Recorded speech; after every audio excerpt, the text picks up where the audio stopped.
Hello children, welcome to my class. तो आज हम लोग पढ़ेंगे एनिमल्स एवरीवेयर। ओके, तो आज मैं पढ़ाने के पहले मैं एक बात बोलना चाहती हूँ। अगर आप लोगों को मेरा ये वीडियो अच्छा लगे तो एक लाइक बटन ज़रूर दबाइए। ओके, और मेरे चैनल जाया नॉलेज गेन इसको सब्सक्राइब कीजिए ताकि आपको और भी वीडियोस मिलता रहे। और ये जो चैप्टर मैं करवा रही हूँ इसका ये सिर्फ फर्स्ट पार्ट है। इसके बाद बाकी का जो चैप्टर्स भी आपको आसानी से मिल जाए। और आपको कोई भी अगर एडिशनल कुछ चाहिए तो आप प्लीज़ कमेंट कीजिए। ओके, मैं बहुत मेहनत करके आप लोगों को ये वीडियोस बना रही हूँ ताकि आप लोगों को हेल्प हो, घर में बैठ के आप लोग पढ़ सके आराम से। ठीक है, अभी आप लोग का जो एज है ना, इस एज में आप लोगों को सिर्फ नॉलेज गेन करना होता है, सिर्फ जानना ज़रूरी है कि क्या क्या चीज़ हो रहा है आपके आसपास में। सारे चीज़ों के बारे में आपको जानना ज़रूरी है, सिर्फ ये मार्क्स के लिए नहीं बल्कि अपने नॉलेज गेन करने का ये अच्छा मौका है। तो ये वीडियोज़ से मुझे लगता है आप लोगों को बहुत हेल्प होगा। तो अगर आपको अच्छा लगे तो इसको ज़रूर लाइक कीजिए। ठीक है, तो चलिए आज हम लोग पढ़ेंगे एनिमल्स एवरीवेयर। तो हम अपने चारों तरफ तरह तरह के एनिमल्स देखते हैं, है ना। जैसे कभी हम लोग एलिफेंट देखते हैं, तो कभी डियर, तो कभी लायन, स्नेक, तो कभी कैट। ये लोग कहाँ रहते हैं? ये लोग लैंड पे रहने वाले एनिमल्स हैं। सारे एनिमल्स लैंड में रहते हैं। ठीक है, तो कभी हम लोग जंगल में रहते हैं, कुछ एनिमल्स, कुछ घर पे हमारे साथ रहते हैं। उसी तरह हम लोग अपने चारों तरफ देखते हैं, फिशेस को देखते हैं जो पानी में रहता है। फिश, क्रैब, ऑक्टोपस, ये लोग कहाँ रहते हैं? पानी में रहते हैं। उसी तरह हम लोग बर्ड्स देखते हैं अपने चारों तरफ जो फ्लाई करता रहता है, तरह तरह के कलरफुल बर्ड्स। सब में कितना डिफरेंस है ना। बर्ड्स जो है आसमान में फ्लाई करता रहता है, जबकि फ़िश वाटर में रहता है। तो कुछ एनिमल्स जंगल में रहते हैं, है ना। इस तरह से एनिमल्स में डिफरेंस होता है। तो अब फिर कुछ एनिमल्स ऐसे भी हैं जो ज़मीन और दोनों जगह रहते हैं, जैसे कि फ्रॉग हो गया, टर्टल हो गया। ये लोग एम्फीबियंस है, यानी ये लैंड और वाटर दोनों पाए जाते हैं, है ना। तो सोचो कि अलग अलग एनिमल्स अलग अलग प्लेसेस में क्यों रहते हैं, क्यों रह सकते हैं? बताओ, फिश जो है वो लैंड में क्यों नहीं रह सकता, या फिर लायन जो है वो पानी के अंदर क्यों नहीं रह सकता है? क्या प्रॉब्लम है? तो प्रॉब्लम ये है कि अलग अलग एनिमल्स के बॉडी पार्ट्स, ऑर्गन्स अलग अलग होते हैं जो उसके एनवायरनमेंट से सूट करता है। ठीक है, उनके ये ऑर्गन्स वो जहाँ रहते हैं वहाँ के अनुकूल, वहाँ के सूटेबल होते हैं। ठीक है, और वहाँ के अनुकूल बने होते हैं। तो एलिफेंट अगर चाहे भी तो बर्ड्स की तरह फ्लाई नहीं कर सकता है, और फिश चाहे तो भी जंगल के राजा नहीं बन सकता है ना। फिश जंगल का राजा बन सकता है क्या? नहीं ना। तो ये डिफरेंस होता है इनके बारे में। तो अब हम लोग पढ़ेंगे हैबिटेट। क्या होता है हैबिटेट? तो नेचुरल होम और surroundings of an animal where it lives, eat, grows and has babies is called its habitat. यानी कि जो नेचुरल होम होता है, नेचुरली मिला हुआ जगह जहाँ पर एनिमल्स अच्छे से रह सकता है, ग्रो कर सकता है, बेबीज़ को पैदा कर सकता है, खाना उसको अच्छे से मिल सकता है, उसको उसका हैबिटेट बोलते हैं। ठीक है, अगर बोलेंगे फ़िश कौन से हैबिटेट में रहने के लिए बना है, उसका बॉडी स्ट्रक्चर, उसको उसका हर एक चीज़ वो वाटर में, एक्वेटिक एनिमल है वो वाटर में ही उसका बॉडी उसको अलाउ करेगा कि वो वाटर में ही बने। तो फिश का हैबिटेट क्या हुआ? वाटर। ठीक है, तो हैबिटेट के बारे में आप लोग समझ में आ गया। नेचुरल होम होता है जहाँ वो रहते, ग्रो करते, बेबीज़ को करते, समझ में आ गया। तो हम आज इस चैप्टर में ना डिफरेंट एनिमल्स के डिफरेंट हैबिट्स और फीचर्स के बारे में पढ़ेंगे। अलग अलग तरह के हैबिट और फीचर्स के बारे में पढ़ेंगे।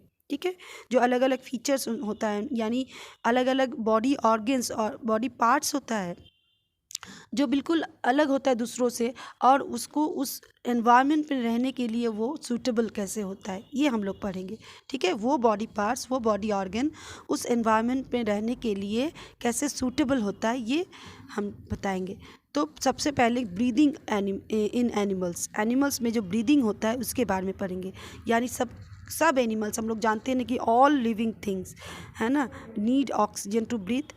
Even plants also need oxygen to breathe. जितने भी लिविंग थिंग्स हैं उसको ऑक्सीजन चाहिए, लेकिन ब्रीदिंग करने के लिए ना शरीर में शरीर को, अच्छा ब्रीदिंग क्यों करते हैं पहले ये बताओ, एनिमल्स को या फिर लिविंग थिंग्स को ऑक्सीजन की ज़रूरत क्यों होती है?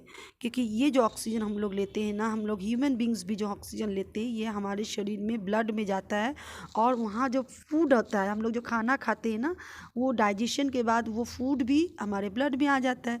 तो वो फूड और ऑक्सीजन दोनों कंबाइन करता है, मिलता है, और मिलने के बाद एनर्जी रिलीज़ होता है। जैसे केमिकल रिएक्शंस होते हैं ना, उस तरह से एक रिएक्शन होता है जिससे एनर्जी रिलीज़ होता है, ठीक है।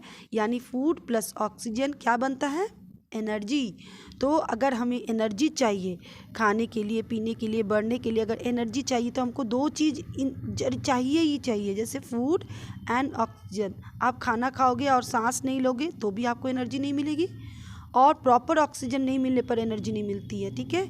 और उसी तरह आप सांस तो ले रहे हो, खाना नहीं खा रहे हो तो भी आपको एनर्जी नहीं मिलेगी। तो आपको दोनों चीज़ चाहिए, फूड एंड ऑक्सीजन, ठीक है। जब हम लोग नीचे जाते हैं ना, समुंदर के नीचे या किसी वाटर बॉडीज़ में, जब हम लोग ये डाउन मतलब उतरते हैं तो लोग क्या करते हैं ना, ऑक्सीजन सिलेंडर कैरी करता है। क्यों बताओ? क्योंकि हम लोग बिना ऑक्सीजन के तो रह नहीं सकते। हालांकि वाटर में भी ऑक्सीजन होता है, लेकिन वाटर का जो ऑक्सीजन है जो उसमें सॉल्युबल है वो हम लोग नहीं ले पाते। हमारा बॉडी सिस्टम ऐसा बना हुआ है कि हम सिर्फ एयर से ऑक्सीजन को ले सकते हैं थ्रू आवर नॉस्ट्रिल। हमारे नाक में जो नॉस्ट्रिल होता है उसके थ्रू हम लोग एयर के ऑक्सीजन को ले सकते हैं, लेकिन अंदर पानी के अंदर जो ऑक्सीजन है, पानी में भी ऑक्सीजन घुला हुआ रहता है ना, वो हम लोग नहीं ले पाते। ठीक उसी तरह फिश जो होता है वो पानी में घुला हुआ ऑक्सीजन ही लेता है, उसको अगर बाहर छोड़ देंगे तो वो ऑक्सीजन नहीं ले पाएगा, वो तड़प के मर जाएगा, है ना। तो ये होता है बॉडी सिस्टम। तब हम लोग समझ गए कि हमें ऑक्सीजन की ज़रूरत है। ये ऑक्सीजन हमें अपने सराउंडिंग से ही मिलता है। तो हमारे यानी कि हर एक एनिमल्स के शरीर में कुछ पार्ट्स होते हैं, कुछ डिफरेंट पार्ट्स होते हैं जो ब्रीदिंग में हेल्प करता है, सांस लेने में हेल्प करता है। अब हम यही पढ़ेंगे, डिफरेंट एनिमल्स में डिफरेंट ब्रीदिंग ऑर्गन्स के बारे में पहले पढ़ेंगे, ठीक है। ऑर्गन्स फॉर ब्रीदिंग क्या क्या होता है, देखो सबसे पहले हम लोग पढ़ेंगे अमीबा, पैरामीशियम, माइक्रोब्स और माइक्रोस्कोपिक एनिमल। माइक्रोस्कोपिक एनिमल मतलब ऐसा एनिमल जिसको देखने के लिए माइक्रोस्कोप की ज़रूरत होती है, जिसको लोग नेकेड आई से देख नहीं सकते, ठीक है, माइक्रोस्कोपिक एनिमल बोलते हैं। हाँ, तो ये होते हैं अमीबा या पैरामीशियम, ठीक है। Breathe through their body surface by the process of diffusion. अब लोग पूछेंगे डिफ्यूजन का क्या होता है। अमीबा या पैरामीशियम के बॉडी में कोई भी ऐसा ऑर्गन नहीं होता है, मतलब रेस्पिरेटरी सिस्टम नहीं होता, उनके बॉडी में एक होल्स होते हैं। मैं आपको पिक्चर में बता रही हूँ, देखो यहाँ पर होता है प्लाज्मा मेम्ब्रेन, ये आपका प्लाज्मा मेम्ब्रेन यानी बॉडी सरफेस, इसी के थ्रू वो ऑक्सीजन लेता है। ये ज़्यादातर ना अमीबा और पैरामीशियम जो होता है ना, तो पहले ना ये पाया जाता है जनरली ये वाटर में, ठीक है, याद रखना कि ये वाटर बॉडीज़ में ये ज़्यादातर ये मिलता है, ठीक है। तो पहले हम लोग डिफ्यूजन का मतलब समझ लेते हैं, तब समझ में आएगा। जब कोई सब्सटेंस हाई कॉन्सेंट्रेशन से लो कॉन्सेंट्रेटेड एरिया की तरफ मूव करता है, हाई कॉन्सेंट्रेशन एरिया से लो कॉन्सेंट्रेशन, मतलब कोई मान लो हाई कॉन्सेंट्रेशन का मतलब क्या है, यानी वाटर में कहीं पर ऑक्सीजन बहुत ज़्यादा है, ठीक है, तो और किसी उसके ठीक बगल में अगर कुछ ऐसा चीज़ आ जाए जिसमें कॉन्सेंट्रेशन कम है वाटर का और ऑक्सीजन का, तो ये ऑक्सीजन मूव कर जाता है अपने आप लो कॉन्सेंट्रेशन की तरफ, तो इसको बोलते हैं डिफ्यूजन, ठीक है। तो ये इसी तरह से ये अमीबा और पैरामीशियम जो है ये करता है, अब सांस लेता है, ऑक्सीजन को अंदर करता है। तो अमीबा का जो सेल मेम्ब्रेन होता है वो पानी में घुले ऑक्सीजन को अपनी बॉडी यानी कि सेल के अंदर आने देता है। उसको तो वन सेल ऑर्गेनिज्म है, एक ही सेल का बना होता है उसका बॉडी, उसकी बॉडी में दूसरे सेल नहीं होते। देखो आप लोग सेल पढ़े हो ना, सेल में देखो ये न्यूक्लियस सारे चीज़ फूड वैक्यूल सब चीज़ होता है, सीडोपोडिया यानी ये है। तो ये इसका जो है ना बॉडी सरफेस ये जो है प्लाज्मा मेम्ब्रेन या सेल मेम्ब्रेन बोलते हैं इसको, ठीक है। जब यहाँ पर जैसे पानी में घुले ऑक्सीजन इसके बॉडी कांटेक्ट में आते ही ये अपने आप डिफ्यूज्ड होके शरीर के अंदर घुस जाता है, ठीक है। तो अमीबा के बॉडी में कोई स्पेशलाइज्ड रेस्पिरेटरी ऑर्गन नहीं होता है। अमीबा अपने सेल मेम्ब्रेन या प्लाज्मा मेम्ब्रेन से ही ऑक्सीजन अंदर लेता है और कार्बन डाइऑक्साइड को बाहर निकाल देता है। सेम चीज़ इसके साथ भी होता है, पैरामेशियम में भी सेम चीज़ होता है। हम लोग पढ़ लिए, समझ में आ गया। प्लाज्मा मेम्ब्रेन, इसका अगर पार्ट्स, इसी से डिफ्यूजन के थ्रू ये ऑक्सीजन को लेते हैं। नेक्स्ट हम लोग पढ़ेंगे इंसेक्ट के बारे में। इंसेक्ट में भी ब्रीदिंग जो होता है वो air holes on their bodies, उसके बॉडी में एयर होल्स होते हैं, ठीक है। उसके एब्डोमिनल रीजन या चेस्ट रीजन में एक क्या होता है, एयर होल्स होता है। मैं आपको पिक्चर से बता रही हूँ, देखो ये स्पाइरकल्स होता है यहाँ पर, ये एयर होल्स या स्पाइरकल्स बोलते हैं इसको। यहाँ पर देखो चेस्ट या एब्डोमिनल रीजन में यहाँ पर होता है छेद, छोटे छोटे छेद होते हैं, ठीक है। Insects breathe through air holes on their bodies. Insects के बॉडी में एयर होल्स होते हैं, यानी छोटी छोटी ओपनिंग्स होते हैं, ठीक है, छेद होते हैं इंसेक्ट के थोरैक्स एंड एब्डोमेन में। जैसे कि हमारे शरीर में नॉस्ट्रिल होता है ना सांस लेने के लिए, ठीक उसी तरह इंसेक्ट के शरीर में एयर होल्स होता है। नॉस्ट्रिल से हम लोग ऑक्सीजन को अंदर लेते हैं, उसी तरह वो लोग क्या करते हैं, कहाँ से लेते हैं, एयर होल से वो ऑक्सीजन को अंदर लेते हैं, ठीक है, इंसेक्ट।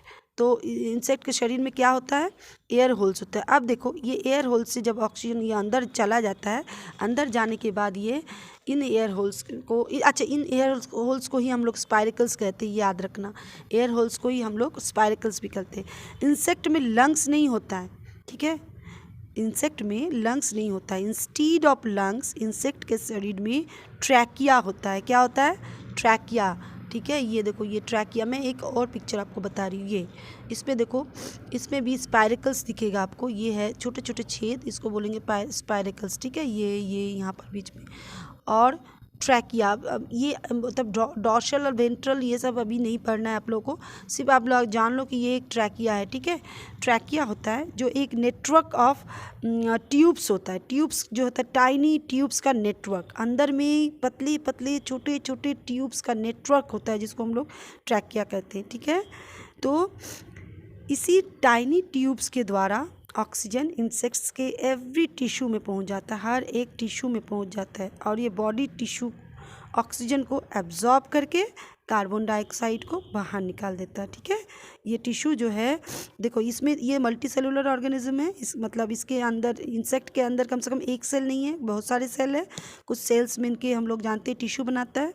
तो टिश्यू के अंदर ये ऑक्सीजन पहुँचा, और ये क्या करता है, टिश्यू ऑक्सीजन को एब्जॉर्ब करता है और कार्बन डाइऑक्साइड को निकाल देता है, जो फिर से इसी तरह इंसेक्ट के बॉडी से निकल जाता है, ठीक है। तो इस तरह से इंसेक्ट में ब्रीदिंग होता है, समझ में आया। तो ब्रीदिंग अगर ऑर्गेन इंसेक्ट अगर पूछा जाए तो आप क्या बोलोगे, एयर होल्स, या एयर होल्स को हम लोग क्या बोल रहे हैं, स्पाइरकल्स, और दूसरा क्या बोले, ट्रैकिया, यस ट्रैकिया, ट्रैकिया और स्पाइरकल्स, ये दो हम लोग बोलेंगे ब्रीदिंग ऑर्गन्स इन इंसेक्ट, याद रहेगा। इंसेक्ट के ब्लड में हीमोग्लोबिन नहीं होता है, हमारे इंसान के ब्लड में या एनिमल्स के ब्लड में हीमोग्लोबिन होता है, हीमोग्लोबिन के कारण ही हमारा ब्लड जो है रेड कलर का होता है। तो इंसेक्ट में ये हीमोग्लोबिन नहीं होता है। इसकी हीमोग्लोबिन का काम क्या है, क्यों होता है जानते हो ना, वो ऑक्सीजन को कैरी करने का काम करता है। बॉडी में जो ऑक्सीजन को कैरी करके एक जगह से दूसरे जगह ब्लड के थ्रू ही ना ऑक्सीजन जाता है, ये लेके जाने वाला काम कौन करता है, हीमोग्लोबिन। तो अब इंसेक्ट में तो हीमोग्लोबिन होता नहीं है, वहाँ जो है ऑक्सीजन एक जगह से दूसरी जगह इसी ट्रैकिया के थ्रू ही जाता है, ठीक है।